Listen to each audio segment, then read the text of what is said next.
मेरे प्रिय बच्चे, यह संसार अनंत चमत्कारों से भरा हुआ है, लेकिन इसके बावजूद भी तुम जीवन में छोटी छोटी खुशियों के लिए तरस रहे हो। तुम्हें जीवन में जो जैसा मिला है तुमने उसे वैसा अपना लिया, लेकिन तुम्हारे अंतर मन में बेहतर पाने की चाह है सदा से ही पनपती रही है। लेकिन फिर भी जो तुम्हारे जीवन में आया उसकी वजह से तुम कभी ना कभी दुख मिलता ही गया। तुम्हारा विश्वास डगमगाता रहा, तुम्हारा विश्वास चूर चूर होता रहा, लेकिन फिर भी तुमने हिम्मत बनाई रखी। इसीलिए अब तुम्हारा समय बदलने का वक्त आ चला है। अब प्रवेश करने का वक्त आ गया है। उसके लिए तुम्हें इस संदेश को पूरा सुनना है। किसी भी हाल में बीच में छोड़कर जाने की भूल नहीं करनी है। अब तुम्हारे जीवन में एक नया सवेरा होने वाला है, एक ऐसा सवेरा जो तुम्हारे लिए बहुत बड़े बड़े अवसर लेकर आ रहा है। तुम्हारे जीवन में तुम्हें बिना बताए, तुम्हारी बिना जानकारी के कुछ ऐसा प्रवेश करने वाला है जो तुम्हें पूरी तरह से हैरानी से भर देगा।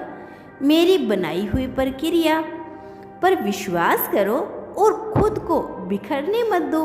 मुझे ज्ञात है तुम्हारे जीवन में कुछ ऐसी घटना घटित हुई है जिसे तुम भूल नहीं पा रही हो। मनुष्य जब किसी व्यक्ति को बार बार सोचा करता है, चाहे सकारात्मक हो या नकारात्मक रूप में हो, तो वह उसे आकर्षित कर ही लेता है, फिर चाहे वह शत्रु ही क्यों ना हो।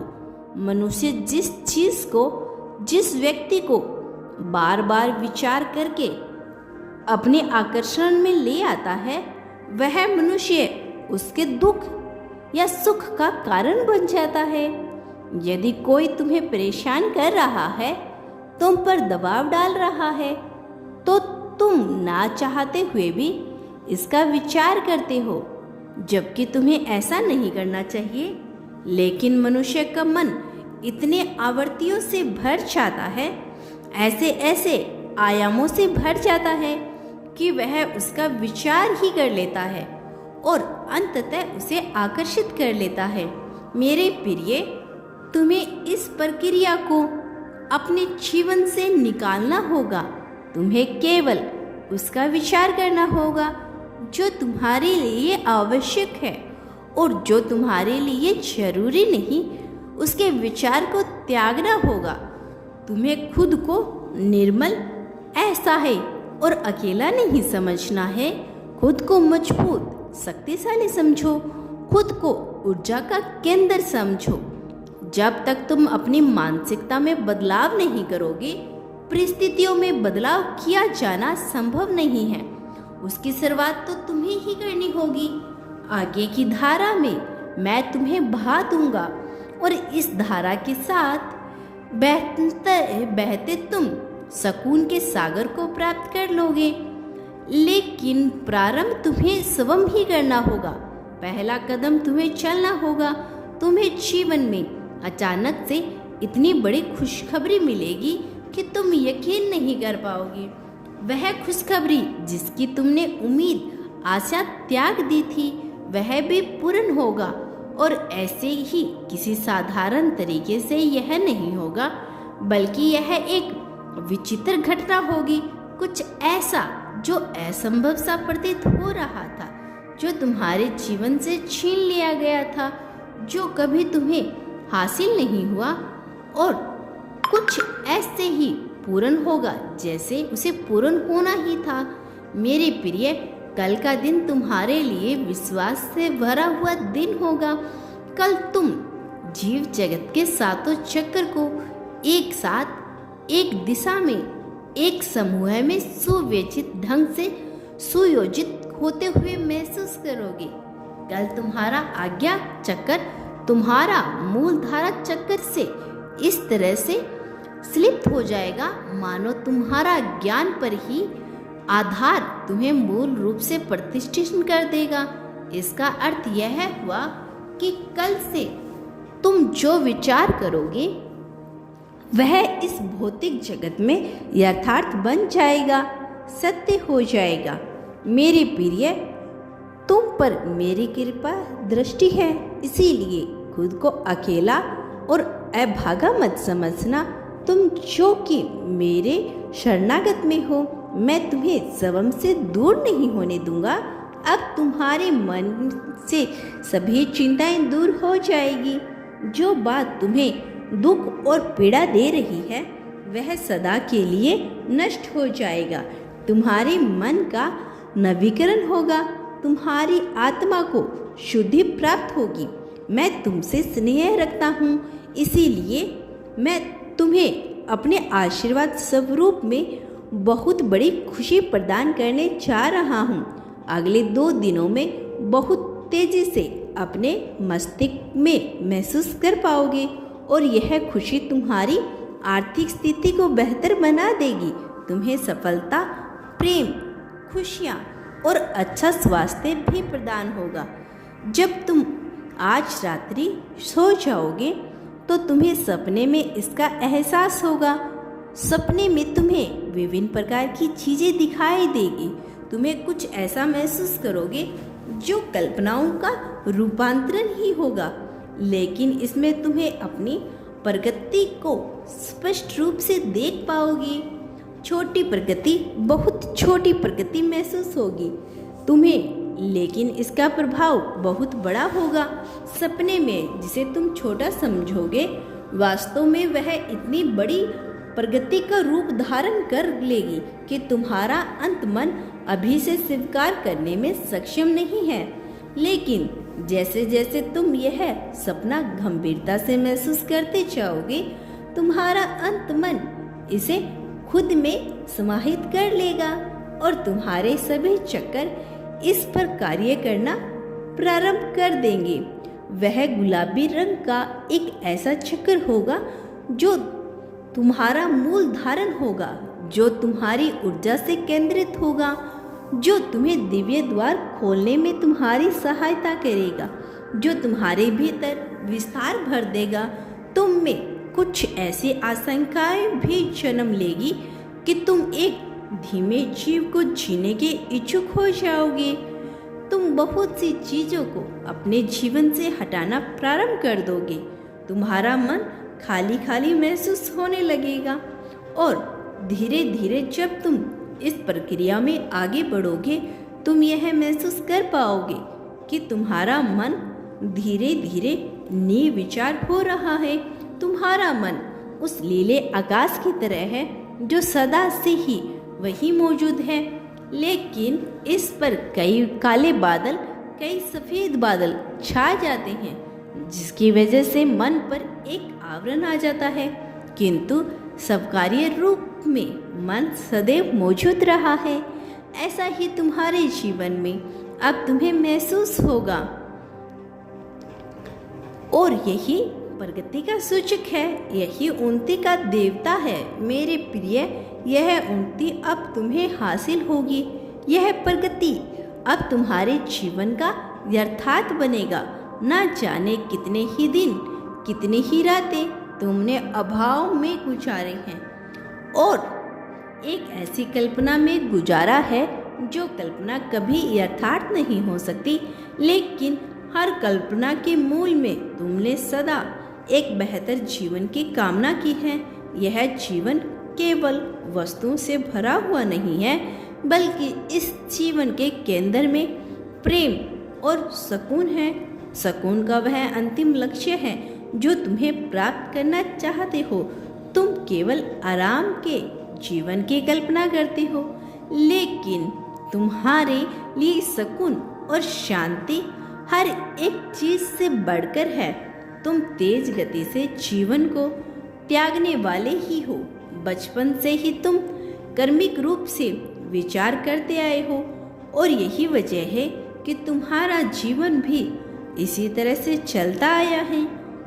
जब तुम छोटे थे तो एक संकुचित जीवन की कामना करते थे, किंतु तुम इसमें इतने दृढ़ नहीं थे, क्योंकि हर एक वर्ष के बाद, हर एक क्षण के बाद तुम्हारा जीवन बदल रहे थे और आगे के समय में तुमने यह महसूस किया है कि तुम विभिन्न प्रकार के जीवों की कल्पना में डूबे हो, कभी भौतिक से परे हुए जीवन की कल्पना में भी, तो कभी एकांत में प्रिय जीवन की कल्पना में, कभी तुम्हें समुद्र की लहरें चाहिए तो कभी पहाड़ का सुकून चाहिए, और विभिन्न प्रकार के विचारों की वजह से वह दृढ़ता आ नहीं सकी जिस वजह से एक साथ जीवन प्राप्त नहीं हुआ।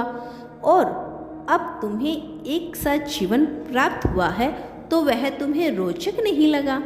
तब तुमने रोचक से भरे जीवन की कल्पना की और इसी धड़ बुन में इतना लंबा समय गुजर गया और तुम एक दृढ़ता को हासिल नहीं हुए। लेकिन अब विवेक से कार्य करने का समय है, अब सही फैसले लेने का सही समय है। अपने जीवन में तुम सदा से ही निर्णायक होना चाहते थे, किंतु कभी परिस्थितियों की वजह से तो कभी भयवश तुम निर्णायक न हो सके। लेकिन अब समय पूर्णतः निर्णायक खोजने जाने का है। चाहे तुम्हारे लिए गए फैसले सत्य साबित हो, चाहे असत्य साबित हो, चाहे तुम्हें उनसे प्रेम करुणा प्राप्त हो, चाहे उनसे नफरत या पीड़ा ही क्यों न प्राप्त हो, फिर भी तुम्हें सहानुभूति के पीछे, चाहे भले ही उनसे तुम्हें कितनी ही पीड़ा क्यों न प्राप्त हो, फिर भी तुम निर्णय लो अपने जीवन का। तुम्हारे जीवन तुम्हें कैसे जीना है, किस मान्यताओं को मानना है, किस मान्यताओं को छोड़ना है, यह सब कुछ तुम्हें स्वयं ही तय करना है। इसमें तुम्हें किसी और की बातों को, किसी और के विचारों को, किसी और की कल्पनाओं को स्वयं पर नहीं थोपना है। मनुष्य जब तक स्वयं निर्णय नहीं ले पाता, उसे वह प्रेम, वह आनंद कभी हासिल नहीं हो सकता जिसकी वह चाह करता है। यदि परमानंद को प्राप्त करना है तो मनुष्य का जीवन उसके अपने ही ढंग से होना चाहिए। फिर उसका ढंग यदि क्रूरता का ही हिस्सा क्यों ना हो तो भी यह जायज़ हो जाता है। लेकिन यदि मनुष्य दूसरों के विचारों के अनुसार चलता है, दूसरों के द्वारा थोपे गए कल्पनाओं मान्यताओं के आधार पर जीता है, तो वह कहीं से भी उचित कार्य नहीं रहा होता। फिर चाहे वह जीवन हिंसा से ही भरा क्यों ना हो, फिर भी चाहे वह जीवन करुणा से ही भरा क्यों ना हो, तुम्हारा निर्णय लेना, अपना जीवन अपने हिसाब से जीना। जिन लोगों के सामने सम्मान या इज्जत का तुम विचार करते आए हो, वास्तव में उनका जीवन एक कठपुतली से बढ़कर कुछ भी नहीं रहा है। तुम्हें अपना जीवन उनके जैसे बर्बाद नहीं करना है। थोड़ा गहन विचार करो और दूसरों के अनुसार जीवन जीना बंद कर दो। जो तुमसे उम्मीद लगाकर बैठे हैं, आशा किए बैठे हैं, तुम उनकी उम्मीद पर, उनकी आशाओं पर खरे उतरने के लिए जीवन नहीं लिया है। यह जन्म तुम्हें किसी और की उम्मीदों पर खरा उतरने के लिए ही दिया गया है। फिर चाहे वह तुम्हारे अपने पूर्वज हो, तुम्हारे अपने माता पिता हो, या फिर तुम्हारे अपने सगे संबंधी हो, तुम्हारा कोई भी हो, तुम्हें यह जीवन किसी के अनुसार बिताने या किसी के उम्मीद पर खरा उतरने के लिए नहीं मिला है। तुम्हें वह करना है जो जायज़ है, तुम्हें वह करना है जो नैतिक है, तुम्हें वह करना है जो तुम्हारी आत्मा कहती है, ना कि तुम्हारे मन पर चढ़ाए हुए आवरण तुमसे कह रही हैं। तुम्हें वह मानना है जो तारकीय है, तुम्हें वह मानना है जो तुम्हारे शरीर तुमसे कहता है, वह जिसे तुम जानते हो। तुम सत्य की तलाश यहाँ वहाँ करते रहते हो, इधर उधर दुनिया भर के समाचारों, दूसरों की वाणी से तुम सत्य सुनने को लैप्त हो। तुम्हारे भीतर की उत्साहकता बार बार तुम्हें प्रेरित करती है कि तुम सत्य को खोजो, लेकिन तुम यह भूल जाते हो कि वह सत्य तुम्हें पहले से ही ज्ञात है, वह सत्य तुम्हें पहले ही मिला हुआ है। बस तुमने मान्यताओं के इतने आवरण ओढ़े रखे हैं कि तुम्हें उसे देख नहीं पा रही हो। मेरे प्रिय, जो तुम्हारे लिए उचित नहीं वह इस संसार में उचित हो ही नहीं सकता। दूसरों के द्वारा बताए गए तर्क, दूसरों के द्वारा बताई गई मान्यताएं या दूसरों के द्वारा उत्पन्न हुआ विचारों से यदि तुम जीवन जियोगे तो जीवन बिल्कुल भी मूल्यवान नहीं होगा। फिर तुम्हारे उस जीवन में या किसी पशु के जीवन में कोई अंतर नहीं रह जाएगा। गुलामों की तरह जीवन जीना बंद कर दो। यदि सबम को संप्रीतित करना है तो दास की भांति संप्रीतित करो, ना कि गुलाम की भांति। इन दोनों शब्दों में बहुत मूलभूत अंतर है। दोनों शब्द शायद एक जैसे ही प्रतीत हों, लेकिन इनके अर्थ बहुल अलकल है। इनके अर्थ बिल्कुल ही अलग हैं। इनके अर्थ बिल्कुल ही गुण हैं। तुम्हें किसी भी परिस्थिति में गुलाम बनकर नहीं जीना है। दास संप्रण की भावना दर्शाता है, गुलाम शब्द को दर्शाता है। तुम्हें किसी तरह के बंधनों में अपना जीवन कभी नहीं गुजारना है। जो तुम्हें बंधन में डालना चाहते हैं वह सबम ही बंधन में जीवन जीते आई हैं। मैं जिस बंधन की बात कर रहा हूँ यह रिश्तों का बंधन नहीं है, यह किसी भी तरह से मूल्य का बंधन नहीं है, यह विचारों का बंधन है, कल्पनाओं की मान्यताओं का बंधन है, यह बंधन है अहंकार का, यह बंधन है अभिलाषाओं का, यह बंधन है आशंकाओं का। मेरे प्रिय, अब तुम अपने अलगवादी जीवन को, रहस्य को समझोगे तो तुम यह जान पाओगे कि तुम जो प्राप्त करना चाह रहे हो वह वास्तव में तुम्हारी आवश्यकता से अधिक है। लेकिन तुम विलासिता की ओर जाना चाहते हो। वह विलासिता तुम्हें तब तक हासिल नहीं होगी जब तक विलासिता की तुम्हारी आवश्यकता न बन जाए। जब विलासिता तुम्हारे कर्म मिल जाएंगे तब वह आवश्यकता बन जाएगी, और जिस क्षण यह विलासिता आवश्यकता बनेगी तुम्हारे जीवन के सभी दुख दूर हो जाएंगे, क्योंकि तब तुम्हें धन की कमी नहीं होगी। तुम यह जान जाओगे कि तुम्हारे लिए क्या प्राप्त है और क्या अपर्याप्त है। मेरे प्रिय बच्चे, तुम्हारे जीवन में धन का भंडार आने वाला है। तुम्हारे जीवन में प्रकृति की एक रेखा खींचने वाली है। इस रेखा के अपार कितने दूर तक जाना है, इस धन के भंडार को कितना समेटना है, कितना त्यागना है, इसका विचार तुम्हें अपने विवेक से लेना होगा, क्योंकि तुम्हारा विवेक ही तय करेगा तुम्हारे मार्ग में कितने आगे जाओगे। मेरे प्रिय, प्रेम एक ऐसा भाव है जो तुम सदा से अपने ही जीवन में जीते चाहते आए हो, और यही कारण है कि तुम्हारे भीतर करुणा और दया जन्मी है। कई बार तुम्हारे मन में वैराग्य भी उठता है। तुम ऐसे भाव को लेकर आगे बढ़ते हो मानो तुम्हें वैरागी हो जाना चाहिए, लेकिन तुम में इतनी क्षमता नहीं होती कि तुम इस मार्ग पे आगे बढ़ सको। तुम्हारा भय तुम्हें रोक डालता है। प्रिय, वैराग्य जीवन का सत्य नहीं है। यदि ऐसा होता तो इस संसार में जितने भी मनुष्य हैं जो वैरागी का रूप धारण कर रहे हैं उनके भीतर की सभी आशंकाएं मर जानी चाहिए थी। उनके भीतर पाने की चाहत समाप्त हो जानी चाहिए थी। लेकिन ऐसा क्या होता है, जरा विचार करना। वह जो वैराग्य धारण करते हैं वह भौतिक चीज़ों को त्याग कर देते हैं, किंतु चाहत का त्याग नहीं करते। वह इस भ्रम में जीते हैं कि उन्होंने चाहत का त्याग कर दिया, लेकिन उनमें चाह बनी होती है, कभी परमानंद को प्राप्त करने की तो कभी परमात्मा को प्राप्त करने की, लेकिन चाहत तो तब भी विद्यमान है। मेरे प्रिय, अब मनुष्य वैरागी कहलाता है जो चाहता का ही त्याग कर देता है। फिर उसे इस बात से फर्क नहीं पड़ता कि परमात्मा भी मिल रहा है या नहीं। मैं तुम्हें वैराग्य धारण करने को नहीं कह रहा हूँ, मैं तुम्हें संतुलित अलगवादी जीवन जीने के लिए कह रहा हूँ। जब तुम इस जीवन की प्रक्रिया में आगे बढ़ोगे तो धीरे धीरे तुम यह जान पाओगे कि बहुत सी अनावश्यक चीज़ें हैं जिनकी तुम फिक्र किया करते थे और ऐसा करना महत्वपूर्ण था।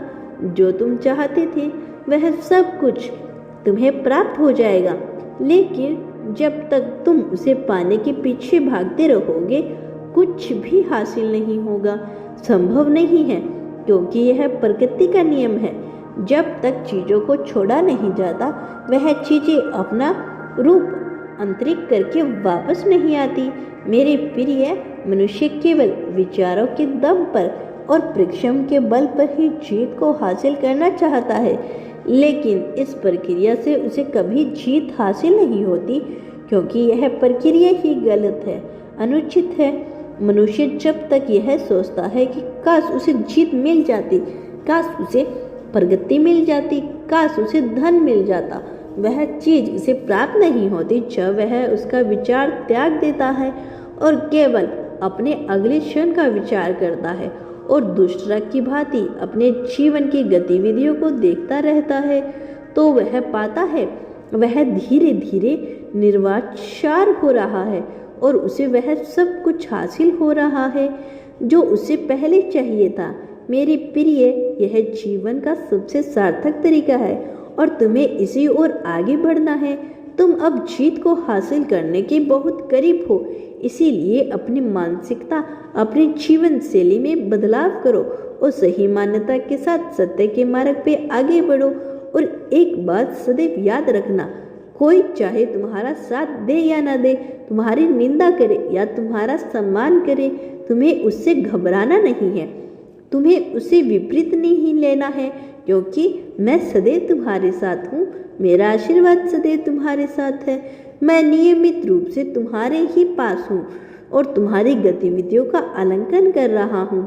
तुम्हें जीत दिलाऊंगा। तुम्हें किसी और का ना तो चाटुकारिता की आवश्यकता, ना तुम्हें किसी और से किसी तरह के सहयोग की उपेक्षा होनी चाहिए। मैं तुम्हारे साथ हूँ। सदा सुखी रहो। मेरे आने वाले संदेशों की प्रतीक्षा करना। मैं तुम्हारा मार्गदर्शन करने आऊँगा। तुम्हारा कल्याण होगा।